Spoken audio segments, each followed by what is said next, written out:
J-E-L-L-O. The Jell-O program, starring Jack Benny with Mary Livingston and Phil Harris and his orchestra. The orchestra opens the program with Hi Ho from Snow White and the Seven Dwarfs.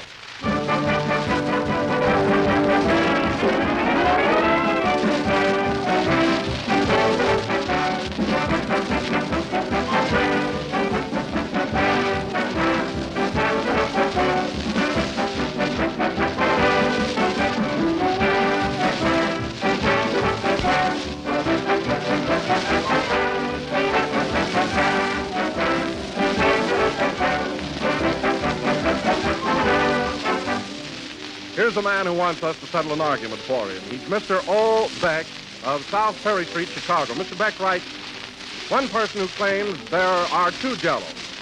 Another tells me there is only one Jell-O. Which is right? Well, Mr. Beck, that's one argument which is easily settled. There is only one Jell-O. The name Jell-O is a trademark, the property of General Foods. If you hear any other gelatin dessert called Jell-O, you'll know that is incorrect. For there is no other Jell-O. That's why we always urge you to ask for Jell-O by name, whenever and wherever you order it, whether it's from your grocer or in a restaurant. And here's something you want to know. Restaurants serving real Jell-O can now display an autographed picture of Jack Benny. So look for his picture as your assurance that they serve genuine Jell-O. And remember, to enjoy Jell-O's extra rich fruit flavor, Jell-O's delicious true fruit goodness, always insist by name on the one and only genuine Jell-O.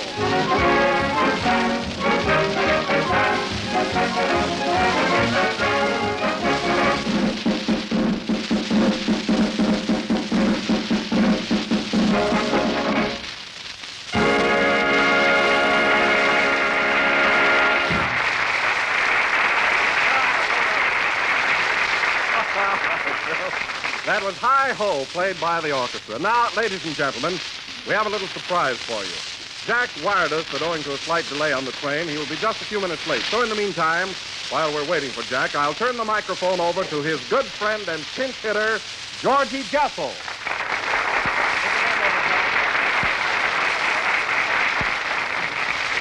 Thank you, ladies and gentlemen. Hello again. This is George Jessel, the stand-in, talking. I want to tell you folks that I'm very happy to be here tonight for two reasons. First, it's an honor and a pleasure to help Jack out. And second, it's a job. Of course, Don, it's nice to be working with you, too. Well, thank you, Georgie. I think we'll get along just fine. Oh, by the way, Don, does Jack... he expects to give me something for this, you know. By that, I hope he won't take advantage of our friendship. Oh, no, Georgie, no. You know, Jack wouldn't do a thing like that. I'm sure that he will compensate you for your work. Well, I hope it's with money. You see, Don, I've already got a Boy Scout knife. You wouldn't Fred Allen, huh? And I don't mind playing benefits for the needy, but after all, Jack is not on his way to the pound. You know what I mean, don't you? Well, Georgie, I think you'll find Jack perfectly fair. I'll be happy if I can find him. Well, how are you, Phil? Glad to see you. Hello, Georgie. Are you substituting here, too? No, I'm on the program every Sunday. Say, George, I heard you talking to Don. Are you worried whether or not Jack's going to pay you for tonight? Well, Phil, I'm not exactly worried, but I'd like to do one program where I don't have to write in a part for my lawyer. Anyway, Don, what happened to Jack, and why is he late? Well, it seems that Jack's butler, Rochester, got off the train at Albuquerque, and Jack went out to look for him. I see. And the train pulled away without them. Oh, well, any train that would do that, I'll bet it whistles at girls at every crossing. But I guess he'll be here pretty soon. You know, he's on a very fast train right now, and I'm sure... Well, Rochester, we're rolling right along now. Yeah, Mr. Bennett, sure is a long trip. I'll say. Just think, 4 whole days on a train. Oh, well, we'll be home pretty soon. I hope so. We're running out of sandwiches.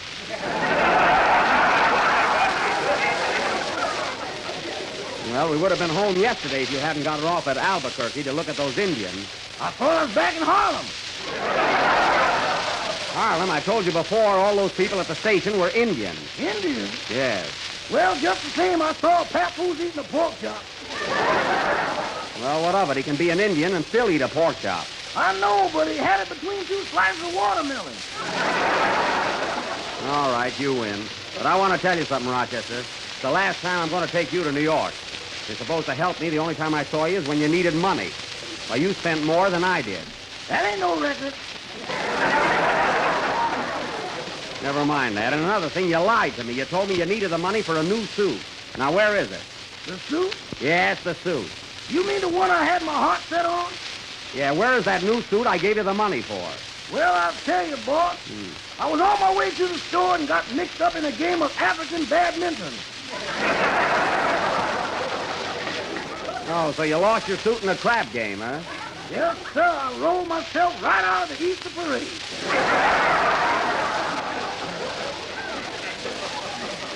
Oh, you did, huh? Well, it's a good thing we're going home. Say, Mr. Benny, who's taking your place on the program tonight? A fellow named Georgie Jessel. He's a great pal of mine, dude. Georgie Jessel. Yeah. You know, I've never seen him. What does he look like? Well, I'd say that Jessel was medium height, nice personality, and looked something like an anteater. Although I doubt if he does. Say, is there a radio in this observation car? There's one right over there by that lady. Oh, fine. Pardon me, madam. Do you mind if I tune in the radio? No, not at all. Go right ahead. Thanks. I'm very anxious to hear the Jack Benny program. You're just the type. Well, there's a fan for you. Hey, Rochester, tune in NBC. It's around 65 on the dial there. Yes, sir. So therefore, ladies and gentlemen, insist on genuine Jell-O, as it is America's leading dessert. That's it, Rochester. That's Wilson, all right. And it comes in 6 delicious flavors: strawberry, raspberry, cherry, orange, lemon, and lime. That was very good, Don. What you said was not only thrilling, but educational. Uh-oh, we got the wrong program. Quiet. It's Mr. Jessel. Oh. Well, Don, how am I doing so far? Am I handling the program all right? Well, to tell you the truth now, Georgie, and please don't repeat this to Jack. Oh, you can trust me. Well, I think you've given this program new life. Frankly, you're much more amusing than Jack. Hey, kid, Georgie, you're dynamite. He didn't even ask Phil.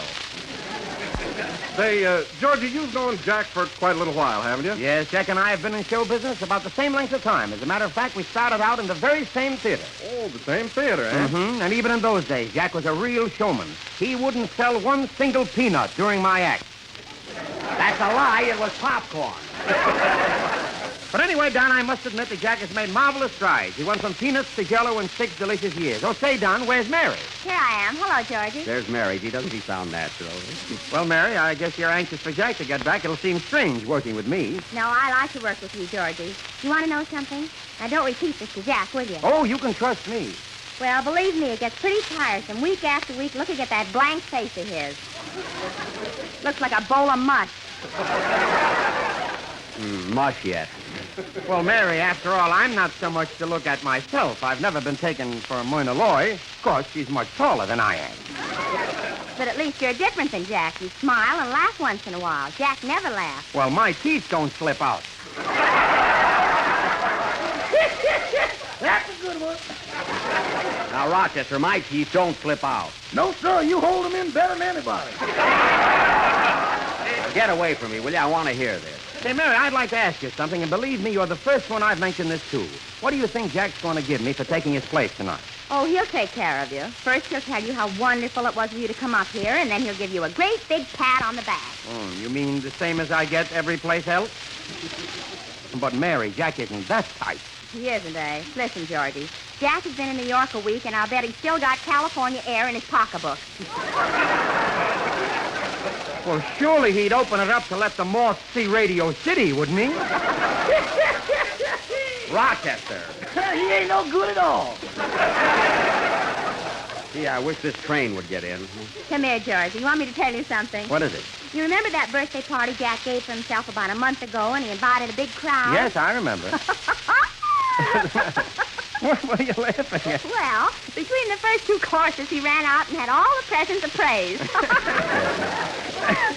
And then what happened? Was Jack mad? He only broke even on the dinner. The little traitor. They're sure tearing you down, boy. And to think I bought them all gifts, and Mary's I can't wear. Oh, you can fold it up and use it for a silk handkerchief. Rochester. Well, Mary, you've given me a vivid picture of what I'll have to go through when Jack gets here. Georgie, by the time you get your money out of Jack, you'll be so bent over you'll have to endorse a check on the floor. Oh, well, play, Phil. With my luck, not only I won't get paid, but when I leave the studio, I'll probably tear my pants. Go ahead, Phil.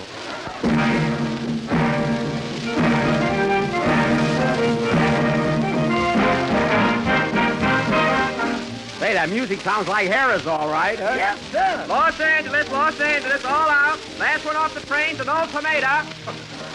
Here we are, Rochester. Come on, grab those bags, and I'll see you at the house later. I'm going to rush over to the studio. Okay, boss.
Swinging Annie Laurie Through the Rye, played by Phil Harris and his orchestra. And I must say, Phil, after hearing the boys, I'm surprised at the way that Jack stands up here every week and keeps running down your music. He shouldn't do that. Of course he shouldn't. My music is all right. No, it's pretty bad, but Jack shouldn't mention it.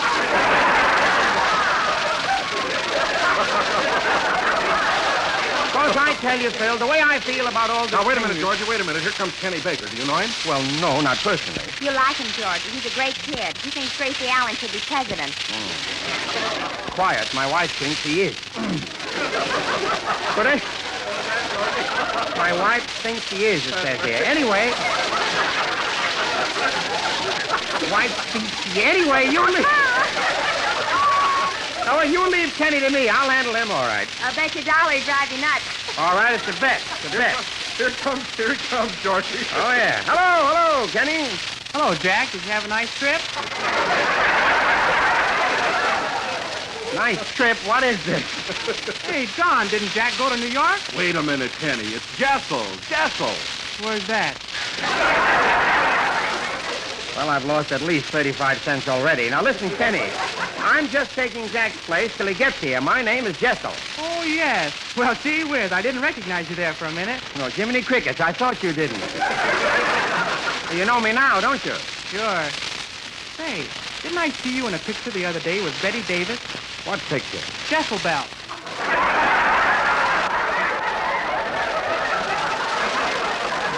Jessel Bell? Look, Kenny, the name of the picture is Jezebel. It wasn't me. I don't make pictures, and here's your $1, Mary. Thanks.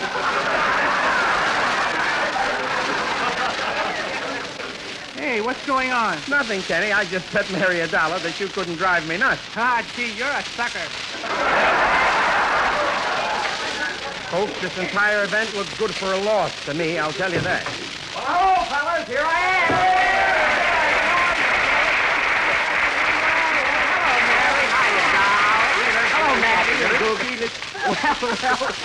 Well, it's sure good to be back. I'm certainly glad to see you, Jack. Believe me. Me too. I really missed you, old pal. So did I, Jack. Boy, am I glad to see you. Oh, yes, of course, certainly. I'm tight, except for my teeth, which flip out, and I got a face like a bowl of mush. Doesn't have to be in a bowl. Well, there was a radio on the train. I heard every word you fellas said. It was fine loyally talking behind my back. Well, I didn't say anything against you, Jack. I know you didn't, Kenny. I just got here. I know that, too. Well, hello, Georgie. How do you like it here? I'll know in a little while. Well, I appreciate your coming over and helping me out tonight, Georgie. It was a great display of friendship. Here it comes, folks. Now, look, Jack, patting on the back, that's for children. You know that. We're very good friends, but this is my business, the same as yours. I understand that. Now, look, Georgie. Look, nothing. You wired me to come over here, and I did, and I expect to get paid. Well, all right. Gee, you'd think I was a chiseler or a tightwad or something. Up to something, you were pretty hot.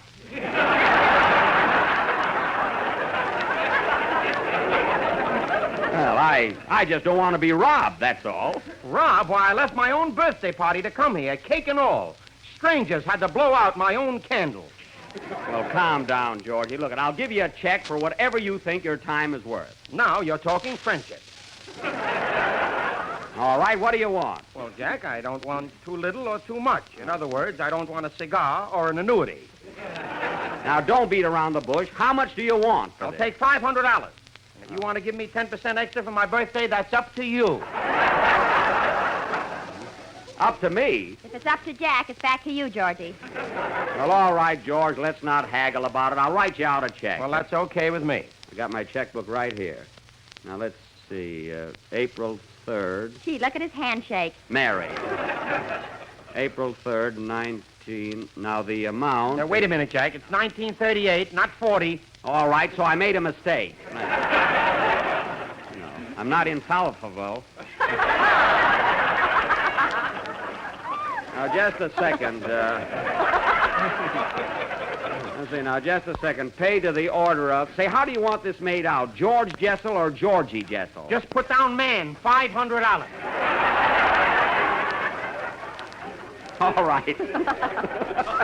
Sounds like Jessel, all right. Here's your check. Well, thanks, Jack. Now, it's really been a pleasure. Oh. And if you ever need me again, don't fail to call on me. Oh, I will.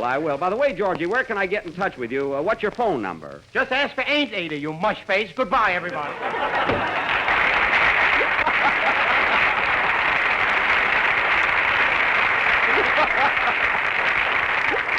Well, that's the last time I'll ever ask him to help me out with anything. Gee whiz, Jack, you don't expect Georgie to come over here and work for nothing, do you? Well, why not? He's a friend of mine. Well, would you work on his program for nothing? I'm talking to Miss Livingston.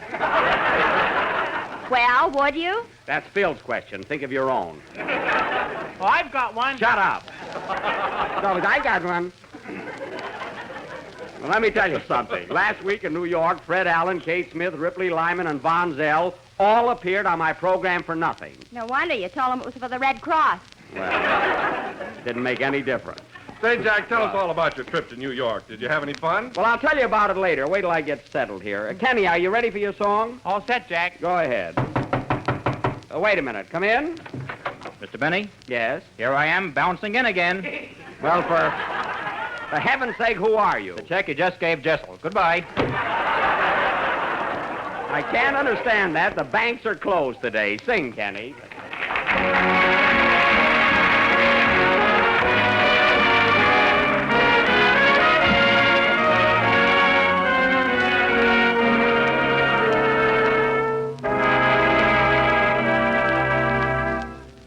As we eye the blue horizons bend, earth and sky appear to meet an end, but it's merely an illusion.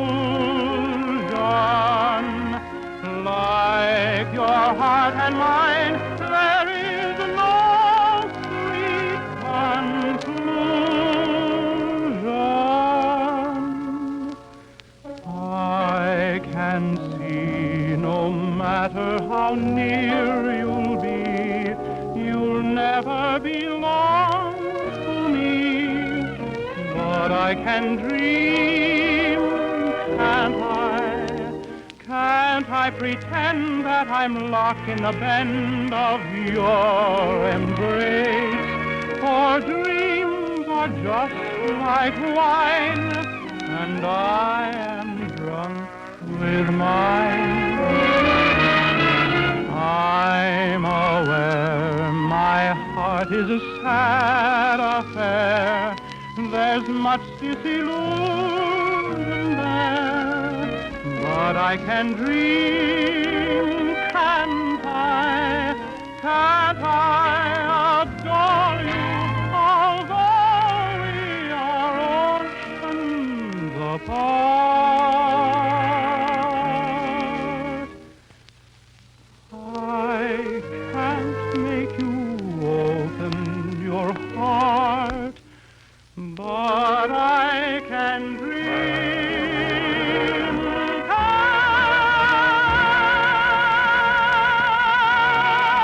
I?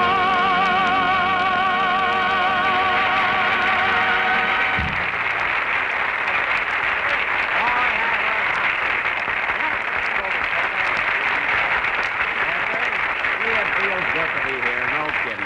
That was Can't I from Right This Way, sung by Kenny Baker. Right back on the job again and in the same old form. Say, Kenny, did you listen to me last Sunday when I was in New York? Well, I wanted to, Jack. I ran over to my girl's house to hear it, but her father doesn't like you. No, he doesn't, eh? And why didn't you and your girl go out in your car and listen to the program? She doesn't like you either. Well, that's great loyalty. Why don't you find a girl that likes me? I did, and she was slap happy.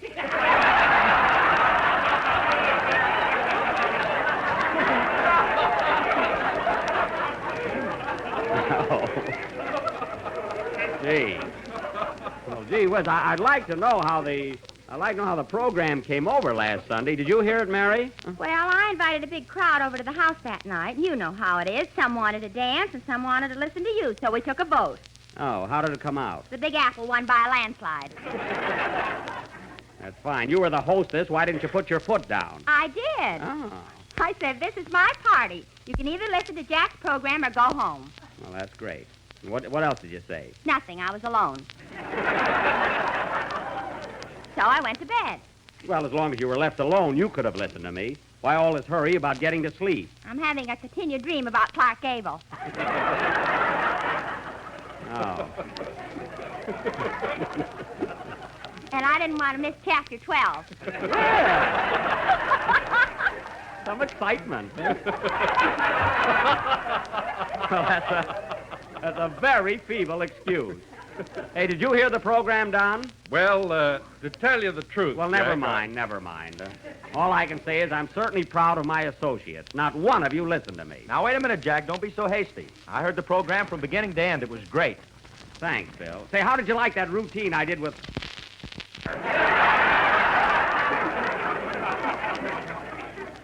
You double-crosser, you didn't hear the program. I did, too. Well, how could you hear Whiteman when he wasn't there? I could have been drunk, you know.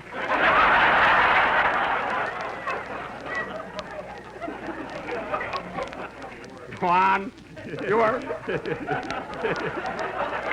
You were nowhere near a radio last Sunday. I was, too, and I had heard every word you said. Why, Phil, you're nothing but a great big liar. You got something there. What a gang. To think that not one of you could devote a half hour to me. Come in.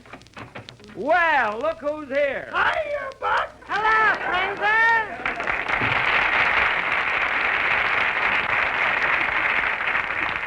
Well, if it ain't Huckleberry Finn and Tom Sawyer. Well, to what do I owe this double feature? Happy welcome to you. Happy welcome to you. Happy welcome, Jack Benny. Happy welcome to you. I got the blues. Well, now that's what I call a real greeting. Say, Andy. Andy, how come you and Schlep came up here together tonight? Well, I'll tell you, Buck. Slap and I are neighbors now. While you were away, I sold him part of my ranch. Oh, you did? Well, that's a surprise to me. So you're a farmer now, eh, Schlep? Yeah, that's me, by cracky, Zeke Schlepperman. Well, Schlep, I can't picture you behind a plow. What do you keep on your ranch? Oh, I got everything. Sheep, cows, ducks, goosies. Goosies? Yeah, you know, a seagoing chicken. And you bought the land and all the livestock from Andy, huh? Yes, sir, Buck, and I gave him a square deal. Yeah, a square deal, he calls it. 3 times already he sold me the same homing pigeons. No kidding. Did you do that, Andy? Yeah? Well, you ought to be ashamed of yourself selling pigeons to Schlep that fly right back to you. I only sell them, Buck. I can't change their habits. Well, tell me, Schlep, what did he charge you for them? You mean for each pigeon? Yes. $1.50 a round trip.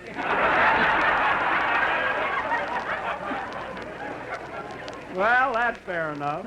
But I'll tell you one thing, Buck. I gave him a real bargain on a cow. Oh, he sold you a cow, too, eh, Schlep? Yeah, a fine bargain. Only one faucet works.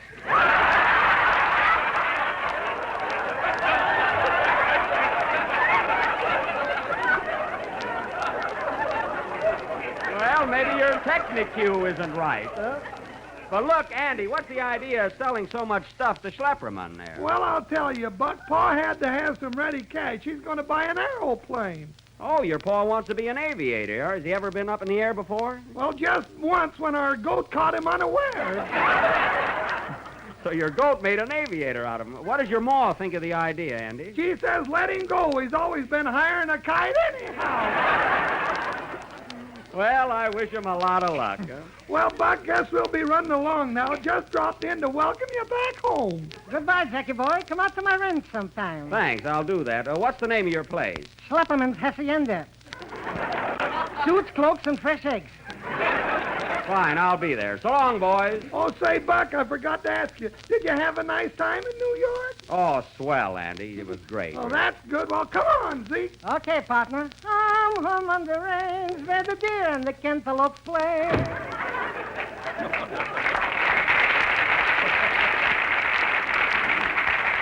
Well, so Schlepperman is a neighbor of Andy's now. Gee, it won't be long before Andy's talking with a dialect. Huh? Any change will be good. Yeah. Well, fellas, the program's nearly over, and I think I'll call it a day. I'm so tired after that long train ride. Guess I'll run along home. I don't blame you, Jack. Go get some rest. That's just what I need. Gee, it'll be good to see the house again. You know, I don't care where you travel, fellas. There's nothing like home sweet home. Well, so long, fellas. Goodbye, Jack. Bye, Have Jack. a good sleep. Take a rest. Wait a minute, there's the phone. I'll take it. Hello? Hello, Mr. Benny. You coming home pretty soon? Yes, Rochester. Why? Is there anything wrong? Well, boss, I think we had visitors while we was away. Visitors? Yeah, all the dresser drawers are mussed up. Well, the mice could have done that. There must have been big ones. The grand piano's missing. The grand piano. Why, we've had burglars. It could have been the finance company. Now, that's ridiculous. What else is missing? You know that great big picture of you that hangs in the North Hall? Which one? The one where you're wearing evening clothes. Yeah, what about it? You're in DVDs now. Oh, well, I don't care. Everything is insured. I'll be right home, Rochester. I'm tired. I want to get some sleep. You better hurry. They're carrying the bed out now. Well, stop 'em. Play, Phil. Police!